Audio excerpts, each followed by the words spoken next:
Hi, everyone, and welcome to a special Bella Asks episode of the Ethicast. I'm your host, Bill Coffin.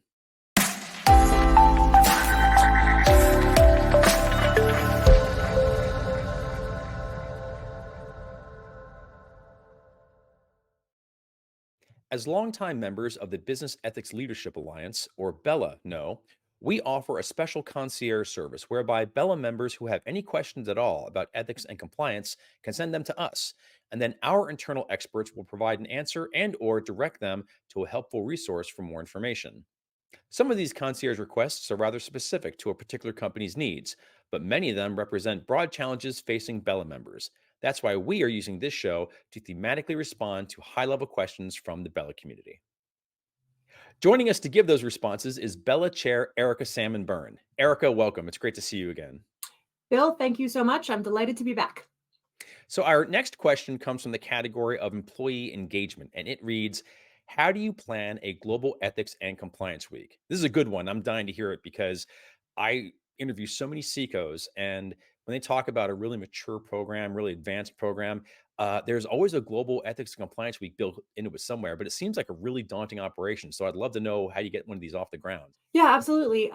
So Bill, I would always encourage anybody listening to first start with why do you want to do a global ethics and compliance week in the first place, right? So if you start with the learning objectives, the communication objectives that you have in mind for the particular year, then you can kind of work backwards from there and figure out when is it that you would want to do your global ethics and compliance week. There is a global Ethics and Compliance Week in the fall. So you certainly can tag it off of what your peers are doing. Or maybe there's a particular thing about your company that would govern or suggest rather that there's a particular time of year that you really ought to do this. So maybe there's a cadence of meetings that you wanted to kind of piggyback on top of. Maybe there is a particular time of year that is very active in a given way for your organization. So maybe that's a time you shouldn't do it because you're not going to get as much attention as you might have. Maybe you're going to use it to kick off a training program. Maybe you're going to use it to kick off a communications calendar, right? There's a lot of different ways that you can think about using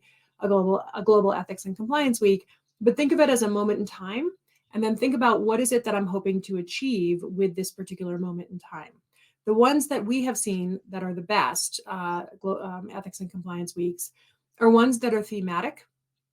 They're ones that are used to share and celebrate around particular ethics and compliance initiatives. So maybe you're launching a brand new code of conduct. First, you should go listen to the Ethicast that Bill and I already did on how to, refresh your code of conduct. But maybe you're launching a brand new code of conduct. Great thing to use your ethics and compliance week for, because it's a narrative. It's a time where you can sculpt the narrative with your comms team and really get people excited and engaged about that particular resource. So start with the why.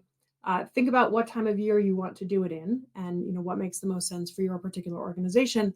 And then think about what your 2 or 3 key objectives might be. Maybe you're looking to elevate your program and make people more aware of your resources. Maybe you've got a fun new manager toolkit that you're looking to launch, and this is a great opportunity to get everybody's attention. Maybe you just ran an engagement survey or a culture survey and you want to share the results. Those are a couple of different ways that you could potentially use this designated moment in the calendar, because that's really what the week is. Are there any companies you would call out as having particularly notable global ethics compliance weeks that maybe other people within the BELA community could reach out to for help, for advice, or just for some great success stories? Oh, there's so many, Bill. It's a little hard to pick on one company when there are so many examples of companies doing this really well. Certainly, any BELA member out there listening who logs into the Sphere and looks at Ethics and Compliance Week resources, you're going to see lots and lots and lots of examples. But I think one of the ones one of the first ones that I saw actually years ago now, where I thought, wow, that's a really clever use, was the team at Western Digital who used they have a mascot at Western Digital. It's called the eBot, and it's this little robot. And so Yeah. they actually had eBot contests where you like different teams would design an eBot that was an ethics bot, right? So it's this Yeah. like different ways of like dressing up the eBot.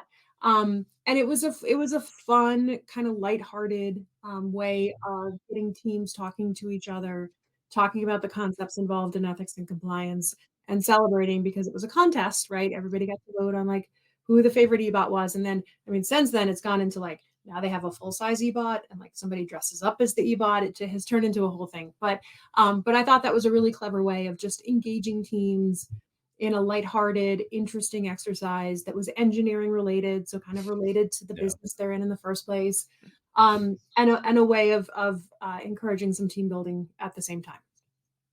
Yeah. Well, the ebot rules. So I think it's a great example. I love the ebot. Well, Erica, thank you so much for lending your insights and understanding to the Bella community. It means a lot to everyone in the ethics economy. Bill, it is my pleasure. And as I say, every time you and I have the chance to do one of these together, to all those BELA members out there, keep the questions coming, okay? And Bill and I will come back and we'll keep giving answers. I'm Bill Coffin, and this has been a special Bella Asks episode of the Ethicast. For more episodes, please visit the Ethisphere YouTube channel at youtube.com/ethisphere. And if this is your first time enjoying the show, please make sure to like and subscribe either on YouTube or on our podcasting platforms at Apple, Spotify, Google, and Amazon Music. To learn more about Bella, please visit bella.ethisphere.com to request guest access to the Bella Member Resource Hub and to speak with the Bella Engagement Director. Thanks so much for joining us. And until next time, remember, strong ethics is good business.